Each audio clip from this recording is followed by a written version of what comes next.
Hey friends, Jonathan Neal Fitness here, and welcome to the second installation of Myofascial Mondays. So today we're going to be exploring a little bit further down. The first installation we attacked a little muscle called the masseter right here in the jaw, and that was kind of a simple place to feel it, somewhere that we all have some tension.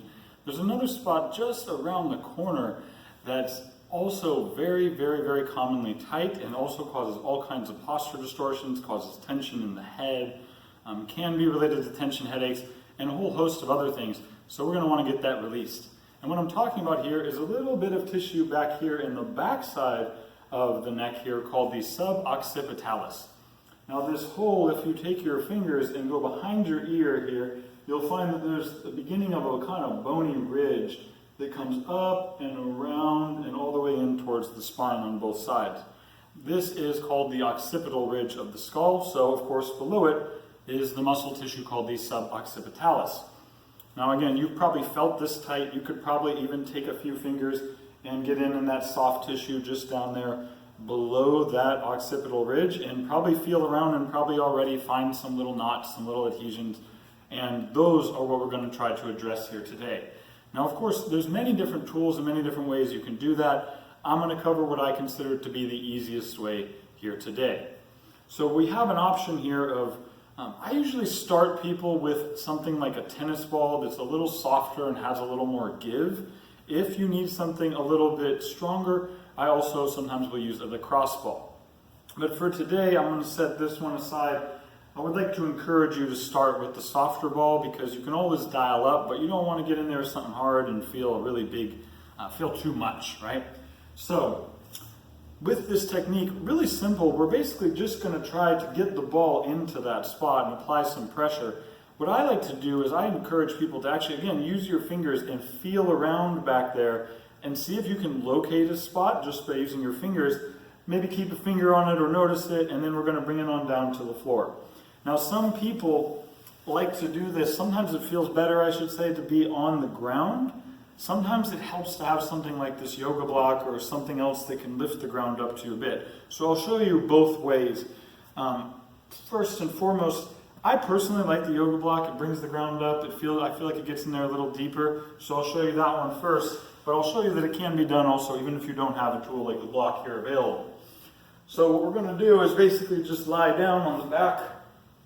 Make sure that this block isn't jabbing in, so it's not jabbing into my neck here. My head can rest pretty comfortably here. I feel comfortable, I don't feel any pain. And then I'm going to take my ball, I'm going to find my spot back here.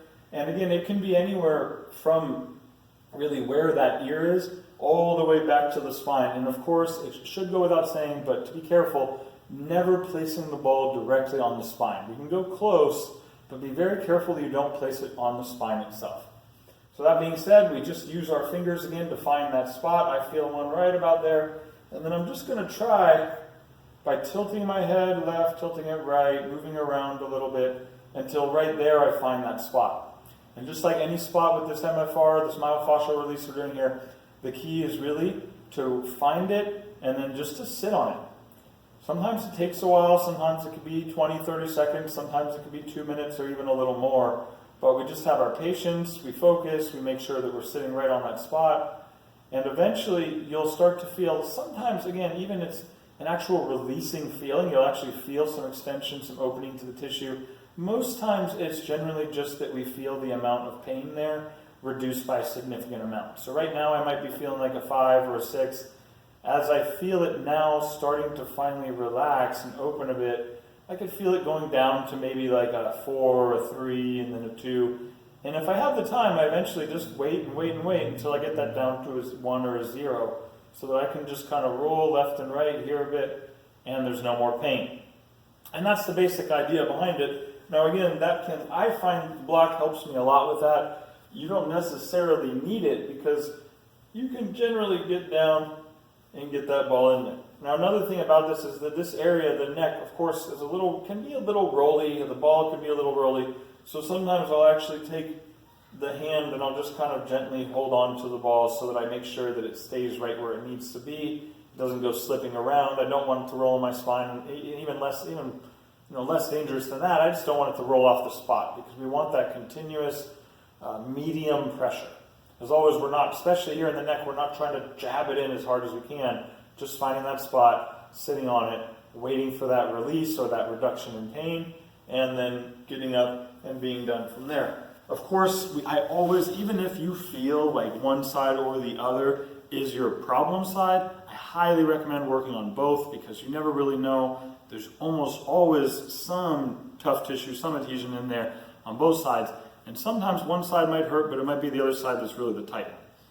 So I hope this has been useful. I hope you can make use of this technique, and I highly recommend that you do, because getting that neck open, again, can help with a lot of immediate things, but on the long term, it allows us to take that better posture, to hold that better posture, and even to get better core engagement by keeping the neck long and not letting those ribs drop down.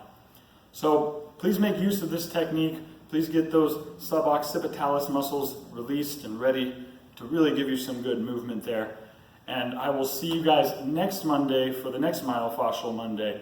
Take care, have a wonderful evening, and get yourself nice and open and feeling good.